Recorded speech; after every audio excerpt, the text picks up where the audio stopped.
Konnichiwa. Ayan. Dahil food trip ako ngayon at ginaganahan ako magluto. Gagawa naman ako ng fruit salad. Philippine style din siya ulit. Ayan. Yan, wala akong mabiling fruit cocktail na Del Monte dito. Ito ang binili ko. Ano na lang. Anong konti lang siya. Dole, yan. Mix na siya ng mango, papaya, and ano ba yan? Tropical fruits daw. Basta yun na yun. Yan, ang ginamit ko. Dalawa na ito. Isa din ko na. Yan. Then, meron akong makapuno. Makapuno. Yan. Nalagyan pa din siya ng siyempre, wala naman dito yung coconuts, diba? Lahat siya, in can. Yung coconuts, yan, nasaan na siya? Buko siya, buko. Lagyan ko din ito. And then, condensed milk. And lalagyan ko din siya. Lalagyan ko pa rin ng cheese kasi madami akong cheese. Ito, Eden cheese. At siyempre, hindi mawawala ang Nestle cream ng Pinas. Yan ang gusto ko talaga. Nestle cream ng Pinas kasi wala yung ganitong kaparehong lasa sa Japan. Ayan.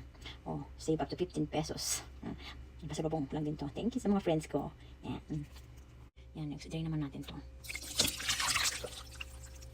Kailangan, dry and dry siya para hindi siya magtupi. Pag hinalo-halo nyo na. Para hindi siya, ayan, drain ko na lahat.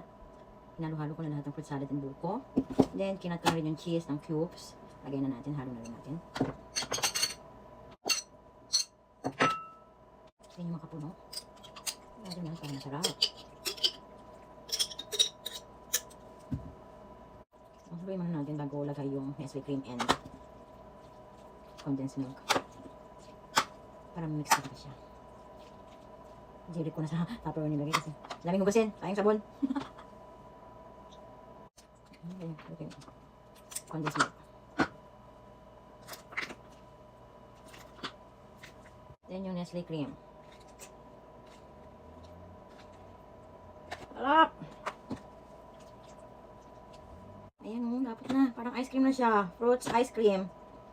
Halu-haluin lang. And then after that, i-wrap na natin. Done! Ayan, fruit naman tayo. Goodness, sige na. Understand naman ngayon, no diet. Again. Oh, parang ice cream. Diba? Tikman natin. Pero alam kong masarap to. May fruit salad. Itadakimasu.